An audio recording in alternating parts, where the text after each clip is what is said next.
sifat ghafarnya Allah, sifat ghafurnya Allah, sifat tawabnya Allah ketika Allah menerima taubat, itu merupakan bagian dari konsekuensi sifat sabarnya Allah. Kalau Allah tidak sabar, Allah tidak akan memiliki sifat ghafur, Allah tidak memiliki sifat ghafar, Allah tidak akan memiliki sifat tawab pada kehidupan manusia. Maka sesungguhnya itulah indahnya ketika kita beribadah kepada Allah. Banyak di antara orang-orang yang baik, mereka mengenal sifat Allah sebagai zat yang Rahman, sebagai zat yang Rahim, sebagai zat yang adil, sebagai zat yang maha memberi rezeki. Tapi sedikit sekali di antara kita yang memahami bahwasanya Allah itu memiliki kesempurnaan sifat sabar pada kehidupan manusia. Allah itu memiliki sifat kesabaran sempurna. Sifat itu sempurna pada namanya, sempurna pada zatnya, sempurna pada perbuatannya, dan sempurna pada setiap ketentuannya. Selamat datang di channel Langkah Iman Istiqomah. Jangan lupa like, komen, dan subscribe. Dan semoga kita semua mendapatkan ilmu yang bermanfaat. Amin. Alhamdulillah, tentunya kita senantiasa bersyukur kepada Allah atas setiap nikmat yang Allah berikan di dalam kehidupan kita. Sesungguhnya syukur itu cara kita mencintai kehidupan kita. Syukur itu menyehatkan hati dan jiwa kita. Karena sesungguhnya syukur itu melapangkan kehidupan kita. Kita tidak akan pernah mendapatkan kebahagiaan, tidak akan pernah mendapatkan ketenangan dan kelapangan sampai kita memberikan syukur kita. Bahwasanya tidak perlu bagi kita merasa ada yang salah dalam setiap pemberian yang Allah berikan kepada kita. Dan tidak perlu bagi kita merasa benci terhadap pemberian yang Allah berikan kepada orang lain dari orang yang kita kenal. Karena memang Allah tidak pernah salah ketika membagi sesuatu pada kehidupan manusia. Ada yang diberikan lebih dan itu adalah ujian. Ada yang diberikan sedikit itu pun adalah ujian. Dan kita tidak ada sikap terbaik menghadapi berbagai macam kenikmatan yang Allah berikan begitu beragam dan berbeda-beda pada kehidupan manusia, diri kita dan di orang sekitar kita, kecuali kita hadapi dengan sikap syukur kita kepada Allah Subhanahu wa Ta'ala. Marilah kita menjadi hamba yang bersyukur, dan menjadi hamba yang bersyukur kepada Allah setidaknya ada 3 perkara yang harus kita berikan. 1, kita yakin bahwasanya pemberian Allah itu adalah pemberian yang terbaik. Dan itu sudah melalui perhitungan yang terbaik dan teristimewa. Tidak ada yang salah dalam setiap pemberian yang Allah berikan kepada kita dan kepada orang di sekitar kita. Yang kedua, jangan terlalu banyak melihat kehidupan orang lain dan jangan terlalu membandingkan kehidupan orang lain. Mari kita kurang-kurangi membaca status WhatsApp dan status kehidupan orang lain. Kita khawatir bahwasanya semakin kita membaca tentang statusnya orang lain, apa yang mereka sedang rasakan, apa yang mereka sedang hadapi, dan apa yang sedang mereka lakukan, itu bisa menjadikan nilai syukur di dalam hati kita itu rontok, menjadikan nilai syukur pada jiwa kita meranggas dan akhirnya berguguran ketika kita terlalu banyak menginput pamanan, terlalu banyak menginput sesuatu yang sebenarnya tidak perlu banyak kita lihat. Ingatlah apa yang pernah dikatakan oleh para ulama. Kalau kamu ingin hatimu lapang, kalau kamu ingin hatimu bersih, kurang-kurangilah di dalam kamu melihat kehidupan orang lain, karena sesungguhnya terkadang setan menjadi penumpang gelap terhadap apa yang kamu lihat dan apa yang kamu akses dari kehidupan orang lain. Yang ketiga, supaya mendidik hati kita senantiasa bersyukur kepada Allah Subhanahu wa Ta'ala, yaitu adalah dengan kita melihat betapa banyaknya orang yang belum mendapatkan keberuntungan sebagaimana yang telah kita dapatkan. Bisa jadi apa yang kita dapatkan merupakan impian bagi orang ketika melihat kita dari kejauhan. Bisa jadi apa yang sedang kita sesali, apa yang sedang kita keluhkan, itu menjadi impian panjang orang-orang yang melihat kita dari kejauhan. Inilah 3 perkara supaya memudahkan kita menjadi hamba yang senantiasa bersyukur kepada Allah. Karena kunci kehidupan bukan terletak pada kekayaan, bukan terletak kepada berapa gajimu, tetapi nilai kebahagiaan di dalam kehidupan terletak bagaimana kita mengolah setiap apapun yang kita peroleh menjadi bagian alasan untuk senantiasa bersyukur kepada Allah. Karena orang beriman, mereka yang tidak pernah kehabisan alasan untuk bersyukur kepada Allah. 1, yakin rezeki Allah itu tidak pernah salah hitung. 2, jangan banyak melihat kehidupan orang lain. Yang ketiga, menyadari betul di tengah kesendirian kita bisa jadi apa yang sedang kita keluhkan adalah impian bagi orang ketika melihat kita dari kejauhan. Semoga kita menjadi hamba yang bersyukur. Kepada seluruh para penuntut ilmu salihin dan salihat yang semoga Allah cintai dan semoga kita menjadi keluarga di antara keramaian umat. Tidak ada perjalanan terbaik kecuali adalah perjalanan kita menuju kepada Allah. Kita ketika menuju kepada Allah tentunya melewati setiap kepenatan dan pastinya kita merasakan setiap kelelahan dan pastinya kita juga berhadapan dengan setiap perjuangan. Tetapi sesungguhnya ketika kita berlari menuju kepada Allah dan kita terus membuat aktivitas supaya kita dapat dicintai oleh Allah, maka itu merupakan perkara yang akan membuahkan kepada kita keselamatan pada kehidupan di akhirat. Kalau kita senantiasa menuju kepada makhluk, maka sesungguhnya semakin lama kita berlari menuju kepada keramaian manusia, maka semakin menjadikan kita merasakan kelelahan dan pastinya kita merasakan keletihan dan tidak ada ujungnya. Perjalanan terbaik manusia itu adalah ketika dia berlari kepada Allah, karena sesungguhnya terkadang kita berkumpul pada keramaian manusia itu banyak penyakitnya dan tidak ada obatnya, kecuali adalah ketika kita berlari menuju kepada Allah. Berlari menuju kepada Allah tentunya adalah bagaimana kita bukan hanya sekedar berlari, bukan hanya sekedar kita membuat quotes-quotes yang indah yang kita taruh di status WhatsApp. Bagaimana kita membuat tulisan tentang pentingnya Allah, tentang cintanya kita kepada Allah. Tapi lebih daripada itu, bagaimana merealisasikan bagaimana kita berlari menuju kepada Allah, yaitu adalah bagaimana kita menghadirkan setiap apa yang kita lakukan, setiap apa yang kita kerjakan, bisa menjadikan diri kita diridhai oleh Allah Subhanahu wa Ta'ala. Orang yang dicintai oleh manusia, pada dasarnya dia akan terus membutuhkan manusia dan harus siap dengan kekecewaan. Tapi orang yang mereka dicintai oleh Allah maka tidak membutuhkan makhluk siapapun di dalam kehidupan. Kalau dia betul-betul dengan usahanya, effortnya, ikhtiarnya, supaya dia dicintai oleh Allah, maka dia mendapatkan cintanya Allah dan orang yang dicintai oleh Allah tidak membutuhkan makhluk. Dia menjadi orang yang betul-betul kuat berakar sebagaimana pohon yang berakar ke dalam tanah. Sehingga itulah perumpamaan bagi mereka yang telah menjadikan Allah menjadi tujuan di dalam kehidupan mereka. Allah menyampaikan di dalam surat Ibrahim, Alam tara kaifa daraballahu masalan kalimatan thayyibah kasajaratin thayyibah asluha sabitun wa far'uha fis sama.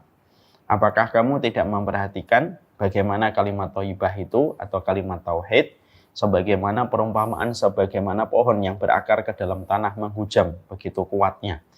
Asluha sabitun, bahwasanya akarnya ada di dalam tanah, wa faruha fis sama, tetapi daun-daunnya menjulang ke atas langit. Itulah perumpamaan yang Allah berikan, bahwasanya siapapun mereka yang telah menetapkan Allah menjadi tujuan besar di dalam hidup mereka, maka sesungguhnya mereka sebagaimana pohon yang berakar kuat. Terjangan banjir, angin, topan, tornado tidak akan pernah menjadikan dia tercerabut dari akarnya. Ketika mereka diumpamakan sebagaimana gambaran orang yang selalu menuju kepada Allah. Sekali lagi, kehidupan kita dikelilingi dengan banyak perkara yang tanpa kita sadari mengandung banyak oksidan dan banyak racun yang menjadikan kita bisa mendapatkan dampak penyakit. Kerumunan manusia sering menjadikan kita sedih, kerumunan manusia menjadikan kita overthinking, kerumunan manusia menjadikan kita terbebani hati dan jiwa kita. Kerumunan manusia menjadikan kita sering akhirnya tidak produktif dan banyak negatif yang lainnya yang kita peroleh. Dan tidak ada obatnya kecuali satu. Allah itu adalah obat dari semua penyakit yang kita dapatkan pada kerumunan manusia. Inilah yang menjadikan kita membahas. Kita membahas 40 karakteristik mereka yang dicintai oleh Allah Subhanahu wa Ta'ala. Ini merupakan perkara yang harus kita mengerti dan ini merupakan perkara yang harus kita pahami dengan benar, yaitu adalah bagaimana kita betul-betul merealisasikan setiap aktivitas dan kegiatan yang kita lakukan supaya betul-betul kita mendapatkan cinta dari Allah. Dan hari ini kita akan menuju kepada poin yang ke-22. Kita sudah beranjak pada separuhnya kitab kita atau separuhnya kajian kita. Yaitu dari 40 kita sudah membahas 22. Sekarang kita akan membahas apa perkara yang menjadikan kita dapat dicintai oleh Allah Subhanahu wa Ta'ala. Inilah yang akan menjadi pembahasan kita. Di sini diterangkan bahwasanya orang yang dicintai oleh Allah Subhanahu wa taala yaitu adalah mereka yang senantiasa bersabar dan senantiasa istiqomah dan mereka konsisten. Ini merupakan ciri khasnya orang dan karakteristik mereka yang dicintai oleh Allah.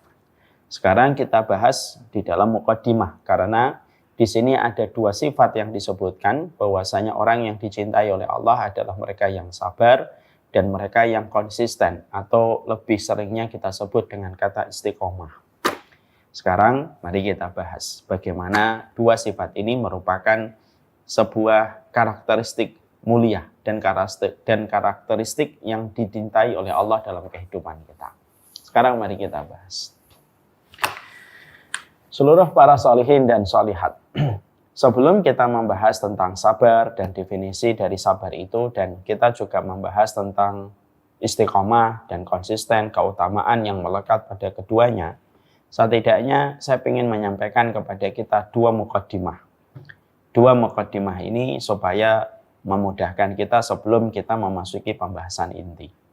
Yang pertama, kita harus mengerti betul dan kita harus mengimani serta meyakini, hakul yakin, bahwasanya Allah ketika memerintahkan kita kepada satu perkara dan Allah menjadikan kita mencintai perkara itu, maka pastikan bahwasanya sebelum Allah perintahkan itu kepada kita, maka Allah telah memiliki kemuliaan sifat itu yang melekat kepada namanya, melekat kepada sifatnya, dan melekat kepada perbuatannya sebelum perbuatan itu diperintahkan dan diwajibkan kepada kita sebagai orang yang beriman kepadanya.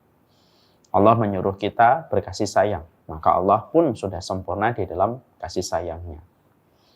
Ketika Allah mensifati dirinya dengan kata dan sifat Al-Alim, maka sesungguhnya Allah itu sudah maha berilmu. Ini merupakan contoh bahwasanya sebelum Allah mewajibkan kepada setiap hamba yang beriman kepada sesuatu dan kepada satu sifat, Allah itu sudah mewajibkan kemuliaan itu. Ada pada namanya, ada pada sifatnya, dan ada pada perbuatannya. Sama pula, ketika kita memahami bahwasanya Allah mewajibkan kita untuk bersabar, karena sesungguhnya sabar itu merupakan sebuah kewajiban. Nanti kita akan bahas bagaimana keutamaan sabar itu sendiri. Tapi sebelum Allah mewajibkan kita pada kehidupan itu bersabar, karena sabar itu bukan pilihan. Sabar itu merupakan sebuah komitmen dan sabar itu merupakan sebuah kewajiban. Dia bukan pilihan. Kita boleh sabar, kita boleh tidak. Salah. Itu tidak benar. Yang benar itu sabar itu merupakan sebuah komitmen dan merupakan sebuah konsekuensi. Dan memang pada dasarnya fitrah kehidupan itu tidak bisa kita lewati, gelombangnya tidak bisa kita kalahkan kecuali dengan setiap kata kesabaran. Sebelum Allah mewajibkan kita bersabar, maka sesungguhnya tidak ada zat yang paling bersabar pada kehidupan alam semesta ini, dari kehidupan dunia dan kehidupan seluruh alam semesta yang tidak terjangkau oleh logika dan akal dan ilmu pengetahuan kita. Tidak ada zat yang paling bersabar pada kehidupan alam semesta ini kecuali adalah Allah. Mari kita dengarkan sebuah hadis yang sangat indah yang disampaikan oleh Nabi SAW. Laisa hunaka syai'un asbar ala adza minallah. Kamu tidak pernah jumpai dan tidak pernah kamu dapati satu zat yang paling bersabar di atas kehidupan alam semesta kecuali Allah. Fa innallaha la yu'afihim wa yarzuquhum wa innahum la yad'una lahu waladun. Kalau kamu tahu bagaimana sabarnya Allah, Allah yang telah memberikan kepada manusia afiat, Allah memberikan kepada manusia kehidupan, Allah memberikan kepada manusia rezeki, dan Allah memberikan kepada manusia setiap apapun yang mereka butuhkan dalam kehidupan, tetapi sebagian dari manusia yang Allah sudah berikan kehidupan, Allah berikan rezeki. Wa innahum la yad'una lahu waladun. Tapi sesungguhnya mereka dengan tega berani berkata dan menuduh Allah itu memiliki anak. Padahal memiliki anak yang mereka tuduhkan kepada Allah itu merupakan perkataan yang paling berat. Kalau kita kaitkan dengan surat Maryam, perkataan ini merupakan perkataan yang paling dibenci oleh Allah. Dan apabila dikaitkan kepada langit dan dibebankan kepada langit, langit pun akan menjadi pecah. Saking buruknya perkataan ini kepada Allah dan maha suci Allah terhadap apa yang mereka katakan ketika Allah memiliki anak. Hadis ini memberikan kepada kita. Allah itu zat yang begitu sabar pada kehidupan alam semesta ini. Sehingga ketika Allah mewajibkan kita di dalam kehidupan kita untuk melewati setiap perjalanan hidup kita dengan sabar, Allah itu paling sabar. Bukankah ada satu kalimat yang bisa menjadi perenungan untuk kita? Bukankah engkau bermaksiat di dalam kamar, tetapi Allah yang mengirimkan oksigen yang kamu hirup? Walaupun kamu di dalam kamar, kamu sedang bermaksiat kepada Allah. Bukankah orang yang sedang berzina ketika dia sedang bergumul dengan lawan jenisnya dalam kondisi tidak halal ketika sangat dimurkai oleh Allah? Bukankah Allah yang telah memberikan paru-parunya nafas sampai dia bisa menyempurnakan zinanya?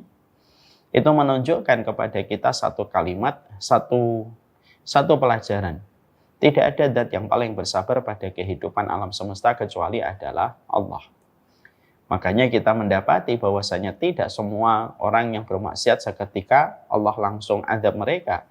Tetapi Allah berikan peringatan, Allah berikan kepada kita banyak pelajaran, Allah turunkan kepada kita Al-Quran, Allah utus kepada kita para nabi, Allah jadikan di antara para nabi, umatnya nabi yang betul-betul setia mengikuti para nabi, supaya mereka bisa mengingatkan umat akan sebuah kesalahan, mengingatkan umat akan sebuah kemaksiatan. Dan itu merupakan bagian dari sabarnya Allah kepada setiap kejadian kepada setiap apapun yang dilakukan manusia. Makanya tidak pernah kita jumpai zat sebaik Allah ketika memperlakukan setiap makhluknya. Saya ambilkan sebuah hadis lagi menjadi perenungan betapa sabarnya Allah. Supaya nanti memudahkan kita untuk sabar karena Allah pun sudah sabar menghadapi kita. Bukankah kita kalau melihat ada orang melakukan dosa, dia bermaksiat kepada Allah. Saya melihat fulan melakukan maksiat. Ketika saya melihat fulan melakukan maksiat, fulan itu sedang durhaka kepada Allah. Wajar dong kalau saya cinta sama Allah, melihat orang sedang bermaksiat kepada Allah, dia durhaka kepada Allah, saya mencelaknya, saya membulinya. Wajar dong, secara logika dapat diterima karena kecintaan saya kepada Allah menjadikan saya membuli orang yang durhaka kepada Allah secara logika. Secara emosional itu pun bisa dibenarkan. Tapi ternyata perhatikan bagaimana tuntunan yang justru mengarahkan kita kepada kondisi yang sebaliknya. Kita kalau sedang melihat saudara kita bermaksiat, kita dilarang oleh Allah melalui lisan Nabi Muhammad SAW. Jangan membuli orang yang sedang berlaku dosa ketika berbuat kemaksiatan. Tidaklah kamu membuli orang ketika sedang berbuat dosa atau sedang tergelincir membuat sebuah kesalahan dan kemaksiatan, kamu membulinya. Bisa jadi kamu akan diuji dengan dosa dan kemaksiatan yang sama. Dan belum tentu kamu selamat dari dosa itu, dan belum tentu kamu selamat dari kemaksiatan itu. Sebagaimana orang yang kamu bully ketika dia tergelincir kepada dosa. Sholihin dan sholihat, orang-orang yang baik. Bukankah kita ketika mendengarkan hadis itu, Masya Allah ya, merasakan tidak getarannya Allah SWT, getaran betapa sabarnya Allah. Ketika melihat ada orang melakukan kemaksiatan, dia berbuat dosa, tapi justru kita diperintahkan untuk tidak membulinya, tidak menghujatnya, padahal dia sedang durhaka kepada Allah. Kalau Rabb yang kita sembah, Tuhan yang kita sembah, tidak memiliki kelapangan dan keluasan sabar, tiada batas, nggak mungkin ada syariat seindah ini ketika memperlakukan orang yang jatuh di dalam dosa dan kemaksiatan. Pastilah syariat akan membenarkan emosi manusia ketika melihat orang berbuat maksiat, kita ikut membulinya gitu. Tapi ternyata karena Rabb yang kita sembah dan Rabb yang dia durhaka kepada Rabb itu adalah Rabb yang sabar, justru menyuruh kita yang tidak berbuat maksiat, jangan membulinya, tapi diperintahkan kita untuk memeluknya, mengingatkan dengan baik, merahasiakan dosa dan kemaksiatan yang telah dia kerjakan, lalu disuruh kita untuk mendoakan dia supaya dia kembali kepada jalan Allah. Ini tidak mungkin akan ada satu hadis seindah ini kalau kita tidak memiliki Rabb yang paling sabar dalam kehidupan kita. Makanya saya mengingatkan tentang hadis ini secara umum. Hati-hati. Hari ini kita berada pada satu masa ketika kita begitu mudah mengakses setiap informasi. Lalu kita sering sekali mendapati ada orang tergelincir pada kesalahan, terblow up dan terpublish secara umum dan akhirnya diketahui oleh banyak manusia. Itu sebenarnya ujian berat untuk kita. Kalau, wahai orang-orang yang baik, kalau kita sering mendapatkan kabar tergelincirnya fulan terhadap satu kemaksiatan, itu ujian berat untuk kita. Hati-hati. Tergelincirnya orang ketika mereka sedang jatuh, terperosok kepada kesalahan, itu menjadikan hari ini kita dikondisikan dengan media sosial yang sudah masif dan selalu memberikan impor informasi sedemikian derasnya per detik, menjadikan kita dikepung dengan ketergelinciran fulan, kesalahan fulan, kemaksiatan fulan. Tanpa kita sadari bahwasanya hati-hati.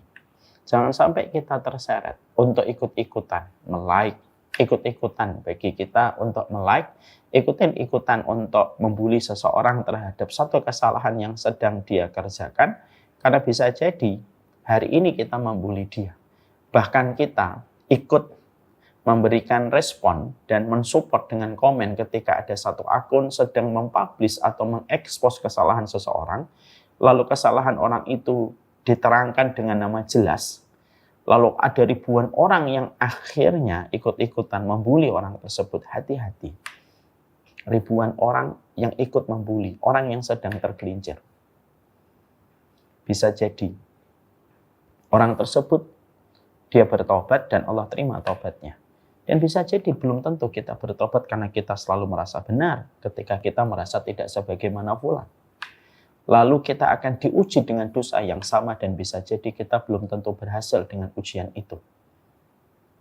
Sebagaimana ketika kita pernah membuli orang. Itulah yang harus selalu kita pikirkan. Makanya penting, lebih baik tidak usah tahu. Lebih baik tidak usah mengerti. Dan kalau kita mendapati satu informasi di media sosial tentang ketergelinciran fulan gitu ya, tentang kesalahan fulan, sudah tinggalkan langsung. Apalagi ketika berita dan informasi yang kita dapatkan sudah menyebutkan nama terang. Takutlah, wahai orang-orang yang baik. Sahabat-sahabat yang baik, takutlah kamu.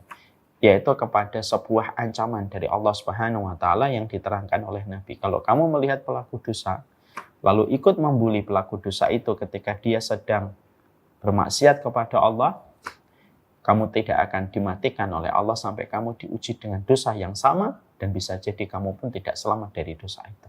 Hati-hati. Sudah terlalu banyak orang yang sudah merasakan pahitnya dia diuji dengan dosa, pada dosa ketika dia pernah membuli seseorang. Ini saya mengingatkan diri saya, mengingatkan kita semuanya, sahabat-sahabat yang baik. Inilah yang menjadikan kita akhirnya memahami kembali kepada hadis tadi. Ini menunjukkan kepada kita bahwasanya Allah senantiasa bersabar. Kesabaran yang Allah miliki yang menjadikan Allah memiliki sifat Ghaffar, Allah memiliki sifat Ghafur. Apa bedanya sifat Ghaffara dan Allah memiliki sifat Ghafur? Sifat Ghaffar itu adalah seberapapun kita sering melakukan kemaksiatan, maka sesungguhnya Allah lebih banyak ampunannya daripada orang yang terus mengulang-ulang kemaksiatan. Itu sifat Ghaffarnya Allah. Sifat Ghafurnya Allah, seberapa kesalahan, sebesar apapun kesalahan kamu, maka sesungguhnya ampunan Allah lebih besar daripada kesalahan dan dosa yang kamu kerjakan. Itu sifat Ghafurnya Allah. Sifat Ghafarnya Allah, sifat Ghafurnya Allah, sifat Tawwabnya Allah ketika Allah menerima taubat, itu merupakan bagian dari konsekuensi sifat sabarnya Allah. Kalau Allah tidak sabar, Allah tidak akan memiliki sifat Ghafur, Allah tidak memiliki sifat Ghafar, Allah tidak akan memiliki sifat Tawwab pada kehidupan manusia. Maka sesungguhnya itulah indahnya ketika kita beribadah kepada Allah. Banyak di antara orang-orang yang baik, mereka mengenal sifat Allah sebagai zat yang Rahman, sebagai zat yang Rahim, sebagai zat yang adil, sebagai zat yang maha memberi rezeki. Tapi sedikit sekali di antara kita yang memahami bahwasanya Allah itu memiliki kesempurnaan sifat sabar pada kehidupan manusia. Allah itu memiliki sifat kesabaran sempurna. Sifat itu sempurna pada namanya, sempurna pada zatnya, sempurna pada perbuatannya, dan sempurna pada setiap ketentuannya. Makanya Allah senantiasa memberikan kepada kita konsekuensi dari sifat sabarnya Allah selalu memberikan kesempatan kepada manusia untuk bertobat. Kalaupun dia mengulangi kembali, Allah sabar menunggu dia bertobat. Kalau dia akhirnya bertobat, berbuat salah kembali, Allah pun bersabar menunggu dia untuk bertobat kembali. Dan itu tidak lepas dari sempurnanya sifat sabarnya Allah. Makanya kita mendapati ada sebuah hadis dalam riwayat Muslim yang menjadi perenungan kita. Tapi mohon maaf, jangan sampai kita menggunakan hadis ini untuk menjadi pembenar kita melakukan kemaksiatan. Hati-hati ya. Sekarang kita ini harus hati-hati terhadap satu materi yang membuat kita terlalu berharap, tetapi kita lupa dengan adabnya Allah, dan kita menjadikan diri kita terlalu mengharap, tetapi kita senantiasa ketakutan kepada adab, tetapi kita lupa kepada rahmatnya Allah. Artinya hadis ini kita harus mengerti dengan proporsional. Ada satu hadis yang menggambarkan betapa besarnya Allah itu selalu menunggu orang yang bermaksiat. Dalam hadis riwayat Muslim. Dalam satu riwayat Muslim diterangkan, ada seorang hamba, dia bermaksiat dan berbuat dosa. Lalu hamba itu bertaubat dan dia kembali kepada Allah. Seketika Allah berfirman di atas arsy-Nya, hambaku ini bermaksiat, lalu dia bertobat karena dia mengimani aku adalah zat yang senantiasa memberikan tobat kepada hamba yang menyesali perbuatan dosanya, maka aku ampuni dosanya. Lalu hamba itu berdosa kembali, bertobat kembali. Allah berfirman kembali di atas arsy-Nya, hambaku ini berdosa bertobat kembali karena dia mengimani aku adalah zat yang memberi tobat, aku berikan tobat kembali. Lalu dia berbuat dosa kembali, bertobat kembali. Lalu Allah berfirman kembali di atas arsy-Nya, hambaku ini adalah makhluk yang dia berdosa, bertobat karena dia mengimani aku adalah zat yang memberikan kepadanya tobat, aku berikan kepadanya ampunan. Lalu berdosa kembali. Lalu Allah berfirman, ketika hamba ini lalu bertobat kembali yang keempat kalinya, maka Allah berfirman, "I'malu ma syi'tum, fa inni qad ghafartu lakum." Allah berfirman, berbuatlah apa saja, selama kamu bertobat, aku akan tetap terima tobatmu. Maaf ya, sekali lagi saya ingatkan, jangan sampai kita menggunakan hadis ini pembenar kita untuk terus menggampangkan dosa. Tapi kalau hadis ini kita renungkan, ini tidak akan mungkin kita miliki sifat sebaik ini ketika menunggu orang bertobat dari dosa dan kemaksiatan pada Allah yang memberikan kepadanya rezeki, Allah yang memberikan kepadanya kenikmatan hidup, Allah yang memberikan kepadanya hidup. Tapi dia bermaksiat, berdosa lagi, bermaksiat, bertobat, sampai Allah bisa mengatakan, "I'malu ma syi'tum." Berbuat apa saja, silahkan. Selama kamu bertobat, maka aku tetap akan menerima tobatmu. Seakan-akan hadis ini kalau kita bahasakan dengan bahasa yang indah adalah, kalau ada manusia yang memiliki 100 dosa, maka Allah memiliki 101 ampunan. Kalau manusia memiliki 100.000 kemaksiatan, maka Allah memiliki 100.001 ampunan. Kalau manusia memiliki 1 miliar dosa, maka Allah memiliki 1 miliar 1 ampunan. Dan itu menunjukkan ampunan Allah yang sedemikian besarnya, lebih besar daripada dosanya manusia. Dan lebih sering ampunan Allah dibandingkan kemaksiatan yang sering diulang. Itu menjadikan kita sekali lagi paham, itu betul-betul tidak akan lahir.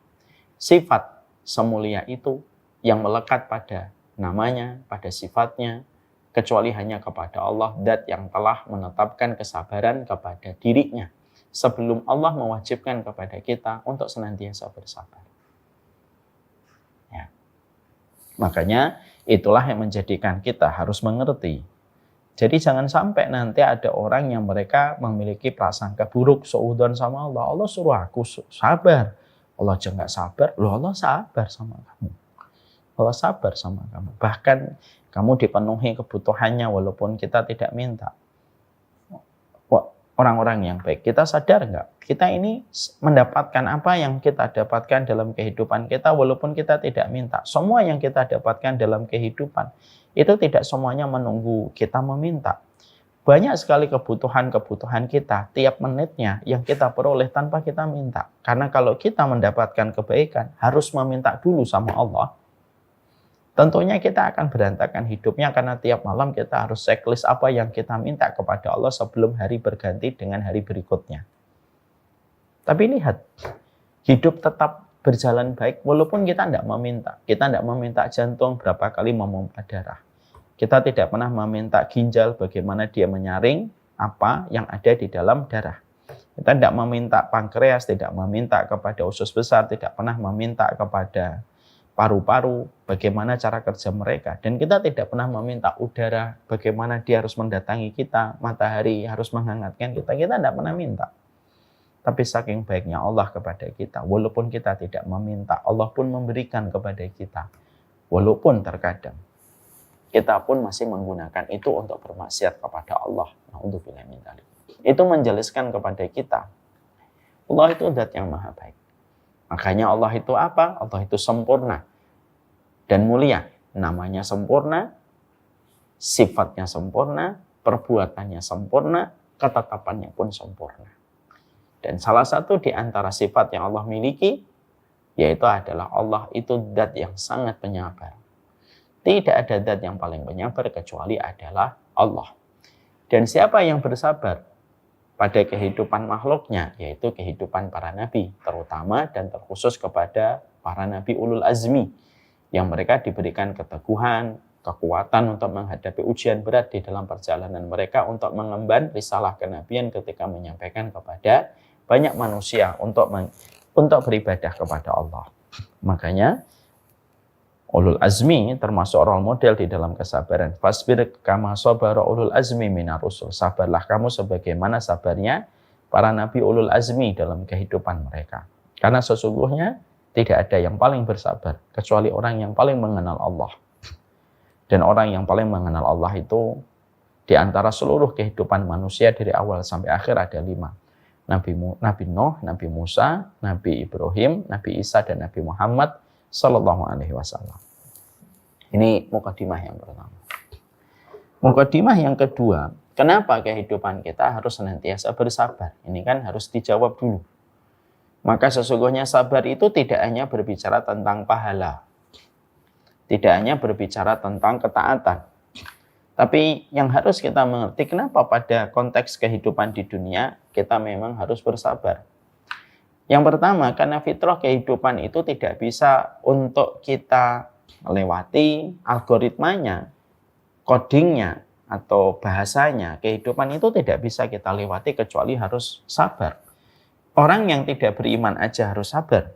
Sabar ketika pengen punya anak, mereka harus mengandung, merasakan mual, merasakan morning sick ketika awal-awal dia mengandung, sampai akhirnya 9 bulan dia baru melahirkan.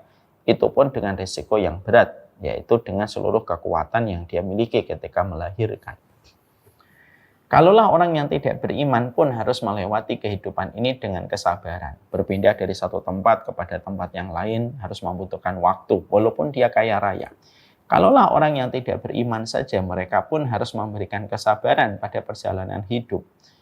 Maka sesungguhnya orang yang beriman itu lebih layak untuk memahami kenapa pada kehidupan dunia itu memang butuh sabar. Orang tidak beriman aja harus sabar kok hidup di dunia.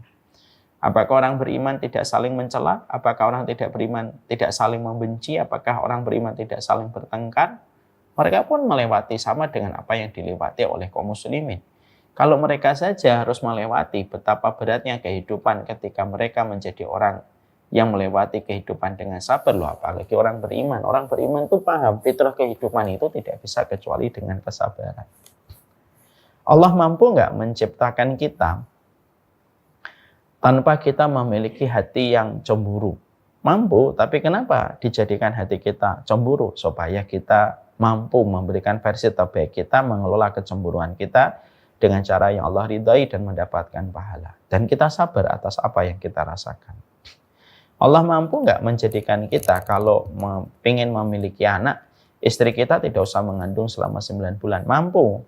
Mau nanti di surga setiap perempuan yang ingin punya anak, dia tidak merasakan sakit. Dan seketika dia ingin punya anak, seketika anaknya lahir.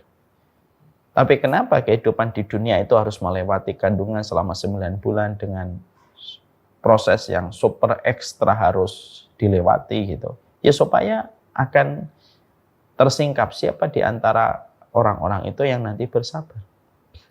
Allah mampu nggak menjadikan kehidupan kita di dunia ini tanpa kita kencing, tanpa buang air besar, tanpa penyakit? Mampu. Di surga itu nggak ada penyakit. Mampu nggak menjadikan kita nanti di surga tidak ada penyakit? Mampu. Kecil itu bagi Allah. Tapi kenapa Allah jadikan di dunia kita ada penyakit, ada kencing, ada BAB, kotoran besar gitu? Ya supaya kita sabar ketika kita mengeluarkan kencing, mengeluarkan kotoran, kita bersabar dan melewatinya itu supaya kita bisa mendapatkan salah satu keutamaan, yaitu adalah sabar. Makanya sampai kita mendapatkan, kenapa Allah ciptakan alam semesta ini 6 hari, 6 masa, fi sittati ayyamin summa stawa 'alal arsy. Yaitu adalah bagaimana Allah menciptakan alam semesta ini dalam kondisi 6 masa. Kemudian Allah bersemayam di atas arsy-Nya. Kenapa Allah ciptakan alam semesta ini 6 masa? Padahal Allah mudah untuk menciptakan alam semesta ini, kun fayakun. Jadi maka terjadilah. Tapi kenapa Allah jadikan ini Allah jadikan alam semesta ini 6 masa? Karena sesungguhnya, kata Imam Ibnu Katsir, Allah menciptakan alam semesta 6 masa. Karena Allah ingin memberikan pelajaran dan memberikan sebuah pesan kepada setiap hamba yang beriman. Bahwasanya Allah ingin mengajarkan kesabaran sebagaimana Allah menciptakan alam semesta 6 masa, walaupun Allah mampu menciptakan alam semesta kun fayakun, maka jadi dan terjadilah. Inilah yang menjadikan kita paham. Yang pertama, kenapa ada kesabaran pada kehidupan kita? Ada kesabaran pada kehidupan kita karena pada dasarnya fitrah kehidupan itu tidak bisa kita lewati kecuali adalah dengan kesabaran. Menanam benih harus sabar nunggu 4 bulan sampai kita mendapatkan hasilnya ketika kita petik pada musim panen. Itu pun kalau kita berhasil musim panen. Kadang-kadang diuji dengan hama, diuji dengan cuaca, diuji dengan hujan dan banjir yang menjadikan kita gagal panen. Itu pun ada ujiannya. Setiap kehidupan kita tidak bisa kita lewati kecuali dengan mata uang bernama kesabaran. Makanya pada kehidupan kita ada 4 perkara yang tidak kita suka. Mau tidak mau 4 perkara ini pasti kita akan hadapi. Mau tidak mau 4 perkara ini pasti kita akan cicipi pada perjalanan kita. Apa 4 perkara ini? Yaitu 4 perkara yang tidak disukai oleh jiwa kita itu adalah ada namanya kesulitan. Yang kedua ada namanya kesedihan. Yang ketiga ada namanya perpisahan. Yang keempat ada namanya rasa sakit. 4 perkara ini nggak kita suka. Jiwa kita nggak suka kesulitan. Jiwa kita nggak suka kesedihan. Jiwa kita nggak suka perpisahan. Dan jiwa kita juga tidak suka rasa sakit. Tapi 4 perkara ini nggak pernah lepas. Sebagaimana benda dengan bayangannya tidak akan pernah lepas. Kehidupan itu tidak akan pernah lepas dari 4 yang kita kategorikan sebagai bayang-bayang kehidupan yang pasti ada di dalam kehidupan kita. Di situ ada cahaya, di situ pasti ada bayang-bayang. Di situ ada kehidupan, di situ pasti ada 4 perkara ini. Dan kita tidak akan bisa menghadapi 4 perkara itu kecuali dengan sabar. Mau, silahkan. Tidak mau juga tidak apa-apa. Tapi kalau kamu tidak mau, ya tidak apa-apa. Tapi sebenarnya kita tidak akan bisa Tapi kita tidak akan bisa mengarungi kehidupan ini kecuali dengan kesabaran. Yang kedua, kenapa ada kesabaran di dalam kehidupan kita? Karena sesungguhnya kita mengenal bahwasanya dengan kesabaran itulah kita akan mendapatkan kenikmatan pada kehidupan kita berikutnya. Karena kenikmatan pada kehidupan berikutnya tidak bisa kita raih, tidak bisa kita peroleh kecuali dengan kesabaran pada setiap ketaatan yang kita kerjakan. Maka sesungguhnya dengan kita melewati kehidupan ini dengan sabar supaya Allah itu memantaskan balasan kepada orang yang bersabar pada kehidupan berikutnya. Orang yang sabar meninggalkan kemaksiatan, merekalah orang yang paling pantas mendapatkan kenikmatan pada babak berikutnya. Karena itu merupakan sifat keadilan Allah. Makanya sifat kesabaran itu tidak bisa kita lepaskan dalam kehidupan. Kenapa? Karena kehidupan kita terdiri dari 2 babak. Kehidupan pertama, babak yang pertama, babak yang kedua. Karena kehidupan kita ada dua babak, ada babak pertama, ada babak kedua. Babak kedua itu sangat tergantung dengan tingkat kesabaran yang kita lewati pada babak yang pertama, supaya kita diistirahatkan pada babak yang kedua. Ya. Orang yang telah bersusah payah merintis sesuatu, maka biasanya dia akan beristirahat dan mendapatkan banyak profit, akan mendapatkan banyak materi setelah dia berusaha secara maksimal. Sama pula, itu analogi paling basic dan paling sederhana. Kenapa Allah jadikan kita melewati berbagai macam kehidupan ini harus dengan sabar? Supaya kita merasakan lezatnya dan nikmatnya istirahat pada kehidupan kita babak yang kedua. Karena babak kedua itu sangat tergantung dengan babak yang pertama. Ya kalau kita tidak pernah melewati dengan kesabaran, maka sesungguhnya kita tidak akan pernah merasakan lezatnya kita beristirahat. Orang yang lama berdiri, maka dia akan merasakan nikmatnya duduk. Orang yang telah lama melakukan perjalanan panjang, maka dia merasakan beratnya rasa rindu untuk pulang ke rumah. Itu sifat fitrah.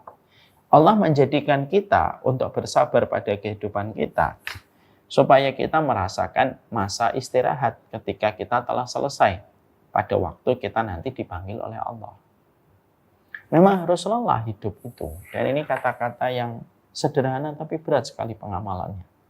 Hidup itu memang harus lelah. Hidup itu memang letih untuk terus menuju kepada Allah. Kenapa? Supaya ketika saatnya dipanggil pulang, kita merasakan istirahat. Kita merasakan istirahat. Ya. Saya sering memberikan contoh yang sering saya ulang-ulang. Orang kalau lama berdiri di KRL, kereta api gitu, maka dia melihat orang yang duduk itu rasanya nikmat sekali. Kenapa? Karena dia lelah berdiri. Perumpamaan orang yang berdiri di kereta itu perumpamaan orang yang taat. Dia harus sabar dalam segala sesuatu, menahan diri dari riba, menahan diri dari maksiat, menahan diri dari godaan, mengejar kepuasan yang tidak ada kata hentinya, menahan hawa nafsunya, itu kan semuanya lelah. Dan itu manajemennya adalah manajemen super dengan manajemen kesabaran. Manajemen kesabaran itu. Manajemennya harus manajemen kesabaran.